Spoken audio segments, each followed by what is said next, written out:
नमस्कार. आज आपण एक साधंसं एक्झाम्पल घेऊन स्वाभिमान म्हणजे काय हे पाहणार आहोत. तर त्यासाठी आपण एक छोटीशी गोष्ट ऐकूया आधी. तर एक भिकारी असतो जो पुढ्यात पेन्सिलचा जुडगा घेऊन, एक गट्टा घेऊन आणि एक कटोरी घेऊन रेल्वे प्लॅटफॉर्मवर बसलेला असतो. तर त्या ठिकाणी एक तरुण अधिकारी तिकडून चालत येतो. त्याने त्या कटोऱ्यामध्ये 2 रुपये टाकतो आणि रेल्वेमध्ये चढतो.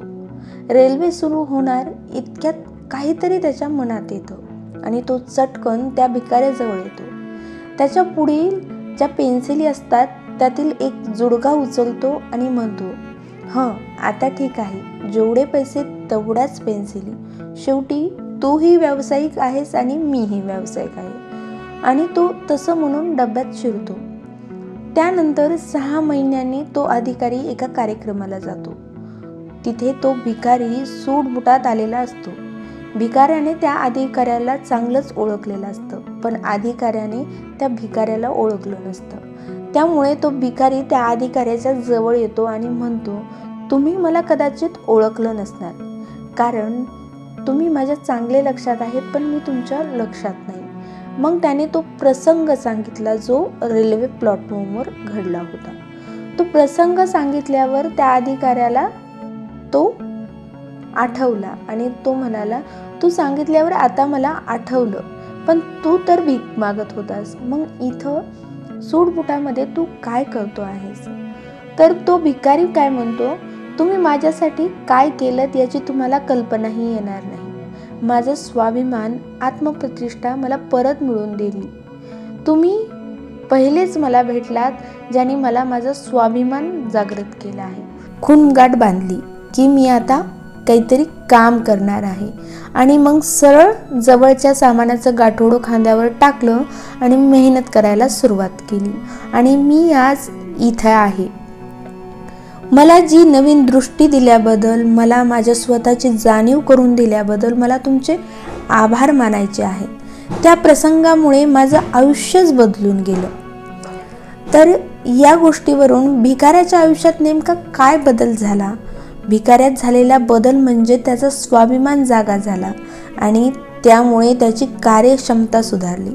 आपल्या आयुष्यात स्वाभिमान अशी जादू करू शकतो ना, की सोप्या भाषेत सांगायचं म्हणलं तर स्वाभिमान म्हणजे स्वतःबद्दल वाटणारा अभिमान, आपल्या अस्मितेची जाणीव, आपल्याला स्वतःबद्दलच्या मताचा साधक बाधक परिणाम आपल्या सर्व गोष्टीवर होत असतो.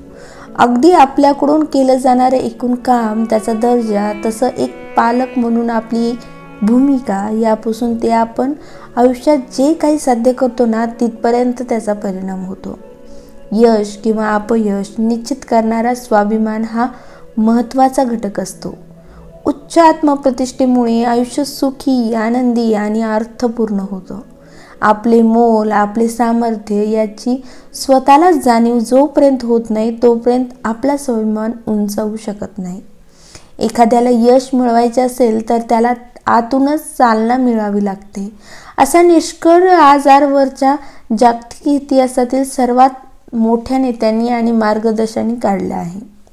आपल्या मनात जे सुप्त स्वयंमूल्यमापन असते ते आपण इतरांपर्यंत पोहोचवतो आणि ते त्यानुसार आपल्याला प्रतिसाद देतात.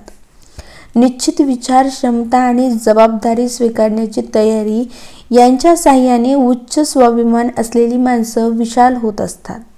ती आशावादी वृत्तीने आयुष्याला सामोरी जातात. त्यांचे इतरांशी संबंध चांगले असतात आणि आयुष्य परिपूर्ण असते.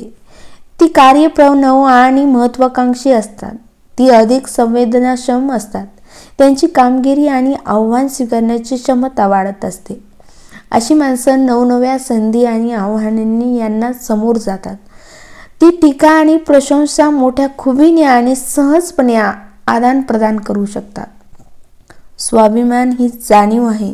चांगलं काय ते समजणे आणि ते प्रत्यक्षात करणे, यातून ही जाणीव निर्माण होते.